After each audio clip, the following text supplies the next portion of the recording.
Welcome, class. Settle down. Good morning to all the KSLU law students joining this masterclass today.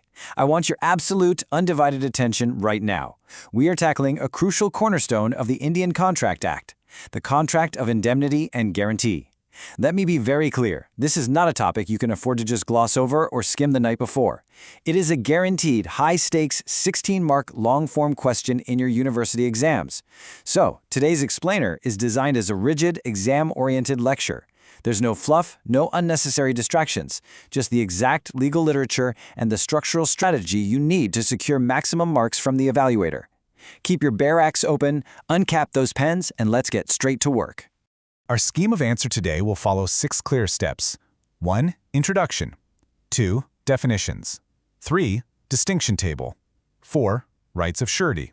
5. Case laws. And 6. Conclusion. I expect this exact scheme drawn on the first page of your answer booklet. Let's move to Section 1, Introduction to Special Contracts. Now, a professional legal answer must always establish the statutory framework first.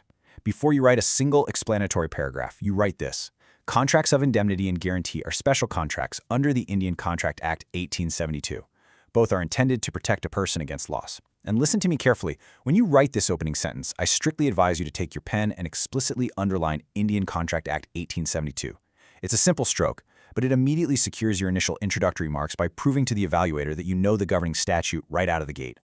Section 2. Definitions and key parties. Mark my words on this. The evaluators expect precise, bare act language here. Paraphrasing sections in your own casual words is going to result in drastically lost marks. So, write it exactly. Section 124, Indian Contract Act 1872.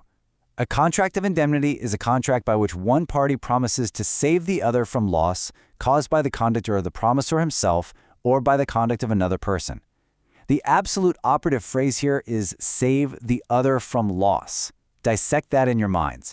Indemnity is inherently about making a person whole again after a harm. Memorize this exact phrase flawlessly. For the parties to indemnity: 1. Indemnifier, the person who promises to compensate. 2. Indemnity holder, the person protected against loss.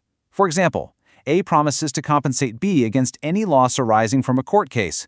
I coach all my top-tier students to always support definitions with a brief, clear, real-world example in their answer scripts. It proves functional understanding beyond mere rote memorization. Don't skip the example. Next, we have Section 126, Indian Contract Act 1872. A contract of guarantee is a contract to perform the promise or discharge the liability of a third person in case of his default. Notice the meticulous shift in the legal focus here, class. We have moved away from simply saving from loss in an indemnity scenario to explicitly discharging the liability of a third person upon their default in a guarantee scenario. Because of that shift in focus, the parties expand to 3. 1. Creditor. 2. Principal debtor. 3. Surety. Look at the example. A borrows money from a bank, and B guarantees repayment if A fails to pay.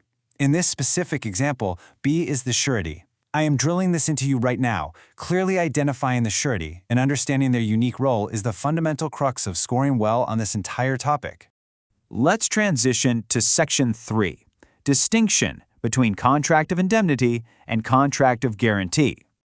I declare this distinction as the absolute highest scoring section of your 16-mark question. When a university question asks you to distinguish between two concepts, a formal tabular layout is non-negotiable for maximum marks. Do not write bulky paragraphs.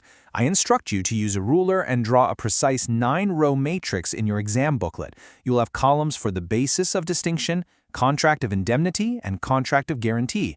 You will systematically cover meaning, parties, liability, number of contracts, nature of liability, debt, purpose, when it arises, and an example. This visual structure makes the evaluator's job incredibly easy, and trust me, a happy evaluator awards higher marks. To highlight the core difference, indemnity represents primary liability versus guarantee, which represents secondary liability. It is absolutely crucial to understand the legal concept of why the surety's liability is only secondary. In a guarantee, the principal debtor holds the primary liability to pay the creditor. The surety's liability only ever awakens. It is strictly conditional upon the specific proven default of that principal debtor. Structurally speaking, we have one contract for indemnity and 3 contracts for guarantee. Indemnity is perfectly bipartite. It's just a direct agreement between the indemnifier and the indemnity holder. Guarantee, on the other hand, is a tripartite reality. You have a contract between the creditor and debtor, another between the creditor and surety, and finally, an implied contract between the surety and the debtor. Moving firmly along to Section 4, Statutory Rights of Surety. I direct you to start a completely fresh page in your exam booklet for this heading. Do not cram this at the bottom margin of a page. This right here forms the heavy-hitting second half of your long-form essay. 1. Rights against principal debtor. A. Right of subrogation, Section 140. B. Right to indemnity, Section 145. C. Right to benefit of securities, Section 141. Pay very close attention to Section 140, the right of subrogation. When the surety pays off the debt, he steps into the shoes of the creditor. This exact phrase, steps into the shoes, is a mandatory keyword for the examiner. You must write it, and you must underline it. It legally grants the surety all the exact rights the creditor originally held against the principal debtor. 2. Rights against creditor. A. Right to securities. B. Right to set-off. C. Right to ask creditor to sue debtor. I want to deliberately explain the right to securities here so you truly grasp it. These mechanisms exist to protect the surety if the creditor becomes negligent. If the creditor foolishly loses the securities pledged by the debtor, the surety is legally discharged to the extent of the value of that lost security. The law is fair. It will not punish the surety for the creditor's carelessness. 3. Rights against co-sureties. Right of contribution under Sections 146 and 147. Where there are several co-sureties, all must contribute equally unless there is a contract to the contrary. Let me give you an inside exam secret right now. Explicitly quoting exact sections like Sections 146 and 147 demonstrates to the KSLU evaluator that you possess an exhaustive, superior command of the BEAR Act. It automatically elevates your paper from just average to outstanding. Now, Section 5. Crucial case law analysis. I want complete silence and focus here. Case laws are your ultimate marks multipliers. They are the strict dividing line separating average students from university toppers. Adamson v. Jarvis recognized the right of indemnity where one person acts under authority of another. Let's break this down deeply so you can explain it in your paper. The brief facts? In this classic case, the plaintiff, who was an auctioneer, sold certain cattle on the explicit instructions of the defendant. It turned out the defendant did not actually own the cattle, and the true owner ended up suing the auctioneer. The ratio decidendi, or the court's final binding verdict, was that the auctioneer had acted purely on the defendant's authority and was therefore strictly entitled to be indemnified by the defendant for the damages paid to the true owner. The absolute relevance of this case is that it establishes the core legal principle of implied indemnity. Here's your exam tip. Command your pen to write this specific case law in a distinctly separate, boxed format on your paper. Make it physically impossible for the evaluator to miss it.